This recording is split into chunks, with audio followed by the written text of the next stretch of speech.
এই কোরআনের চাইতে দামি আর কোন কিতাব নাজিল করলে তুমি নামাজ পড়তা? এর চাইতে উত্তম এত কতবার বললে? আল্লাহর নবী সাল্লাল্লাহু আলাইহি সাল্লাম, আল্লাহর কসম বন্ধু, উম্মতের আমল নামা নবীজি সাল্লাল্লাহু আলাইহি সাল্লাম হাসরের ময়দানে দেখবে। নবীজির সামনেও আমল নামা নবী হাতে নিবে, দেখবে। যখন আমল নামা হাতে নিয়ে দেখবে নবী, পৃষ্ঠার পর পৃষ্ঠা ফজরের নামাজ নাই, 5 ওয়াক্ত নামাজ নাই, হালাল রিজিক বলতে কিছু নাই, 30 বছর সুদের টাকা, ঘুষের টাকা, কিস্তির টাকা, 30 বছর ধরে নাচ গান, নাটক, সিনেমা, ঘরে টেলিভিশন, বাজারে টেলিভিশন, স্ত্রী বেপর্দা, ছেলেটা নামাজ পড়ে না, মেয়েটা পর্দা করে না, নিজে বিড়ি সিগারেটের মধ্যে আসক্ত, কারো নামাজ নাই, বন্দিগি নাই, কোরআনের তিলাওয়াত নাই।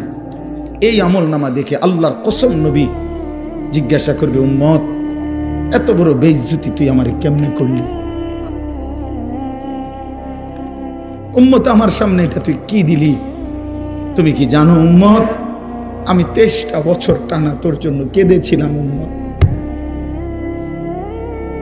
আমি এমন কাঁদা কাঁদছি রে উম্মত তোদের জন্য, এশার নামাজের পরে দাঁড়াইছি, ফজরের আজান পর্যন্ত আমি আমার মালিকের কাছে তোদের জন্য, উম্মতের জন্য চোখের পানি ফেলে কাঁদছিলাম। আমার এত চোখের পানি তোর দিল গলাইতে পারলো না। আমি তায়েফের পাথরের আঘাতে আমার পিঠটা চালনির মতো ছিদ্র ছিদ্র হয়ে গেছে রক্তে। আমি বুকে পেটে 2টা পাথর বাঁধছি ক্ষুধার কষ্টে। আমি উহুদের দান শহীদ করা রক্তে উহুদের ময়দানে পড়েছিলাম বেহুশ হয়ে। আমার ঘরের চুলায় 3 মাস রান্নার জন্য কোনোদিন চুলায় আগুন জ্বলে নাই।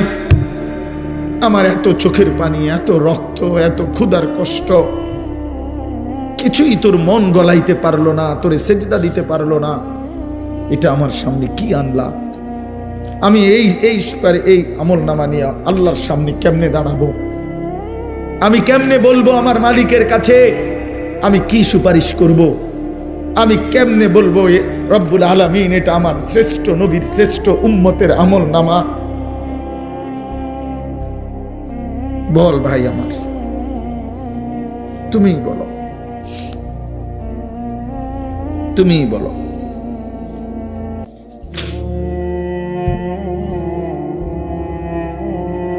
এত বিপুল পরিমাণ মুসলমান আমরা,